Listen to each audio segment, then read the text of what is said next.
বৃন্দাবনী বস্ত্ৰকে সম্মান নকৰে গৌৰৱ গগৈ। শংকৰদেৱৰ প্ৰতি কোনো শ্ৰদ্ধা নাই গৌৰৱৰ।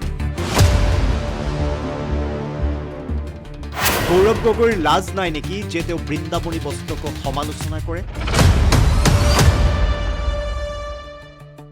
জুবিনৰ চাৰ্জশ্বিট দাখিলৰ পিছতে গৌৰৱৰ পাল পৰিব। গৌৰৱে নিজেই বুজাই দিলে যে তেওঁ পাকিস্তানৰ এজেণ্ট। জুবিন গাৰ্গৰ হৈ যাওক, তাৰপিছত তেওঁটো ওলাব। তাৰমানে তেওঁ নিজে বুজাই দিলে যে মই এটা পাকিস্তানী এজেণ্ট।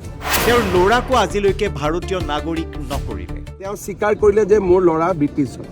আজিলৈকেতো নাগৰিকত্বটো সলনি নকৰিলে। মুখ্যমন্ত্ৰী লণ্ডন যোৱাক লৈ কটাক্ষ কৰিছিল গৌৰৱ গগৈয়ে। গৌৰৱ গগৈয়ে কৈছিল যে হিমন্ত বিশ্ব শৰ্মা নিৰ্বাচন হৰাৰ পিছতে ছিংগাপুৰ বা ডুবাইলৈ যাব, লণ্ডনলৈও যাব পাৰে, কাৰণ তেওঁ আজিকালি লণ্ডন গৈও ভাল পায়।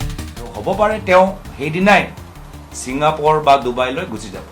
আজিকালি লণ্ডন গৈও ভাল পায় নেকি, কিন্তু ছিংগাপুৰ ডুবাই বেছি ভাল পায় মজা। আনহাতে বৃন্দাবনী বস্ত্ৰ আনিবলৈ লণ্ডন যোৱাৰ কথাটোতো তীব্ৰ কটাক্ষ কৰে গৌৰৱ গগৈয়ে।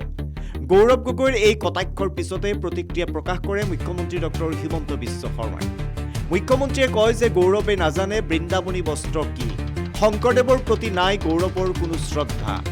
আগবঢ়াইছো মুখ্যমন্ত্ৰীৰ সেই মন্তব্য। মোৰ কথাত গুৰুত্ব দিলে তেওঁ ৰাতি টোপনি নাহিব। গতিকে কেইটামান দিন ৰাতি শুৱক, জুবিন গাৰ্গৰ হৈ যাওক, তাৰপিছত তেওঁটো ওলাব। স্যাৰ, আপুনি বৃন্দাবনী বস্ত্ৰৰ বাবে লণ্ডনলৈ গৈছিল, সেই কথাকো গৌৰৱ গগৈয়ে কটাক্ষ কৰিছে। তেওঁ কৈছে যে আপুনি লণ্ডনলৈ গৈ ভাল পায়। আৰু সেইটো মই তাৰমানে বৃন্দাবনী বস্ত্ৰখনো আনিব নালাগে। তেওঁ লাজ নাই নেকি?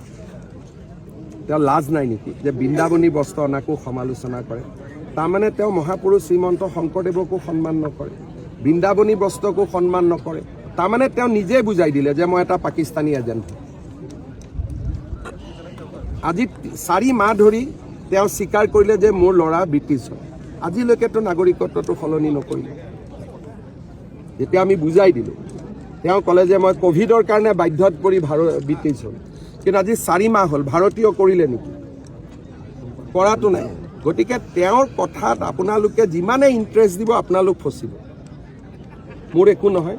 ক'ৰবাত আপোনালোকে এগৰাকী দুগৰাকী জাৰ্নেলিষ্ট আছে, তেওঁৰ কাৰণে এতিয়া কাম কৰি আছে। আপোনালোকে চাব, 2-এজন জাৰ্নেলিষ্ট এতিয়া তেওঁৰ পলিটিকেল এডভাইজাৰো হৈছে। আফ্ৰিদাই টুইটত কিমান দুখ কৰে চাব আপোনালোকে।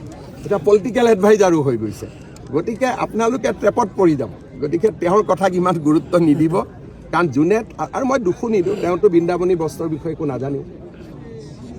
লণ্ডন কোনোবা মানুহে এদিনত ফুৰিব যায়?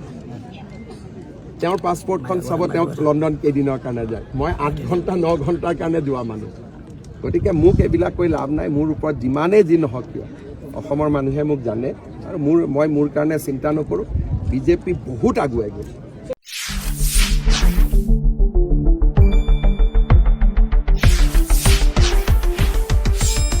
শুদ্ধ আৰু বিস্তৃত বাতৰিৰ বাবে চাই থাকক নিউজ ডেস্ক ৰিপৰ্ট।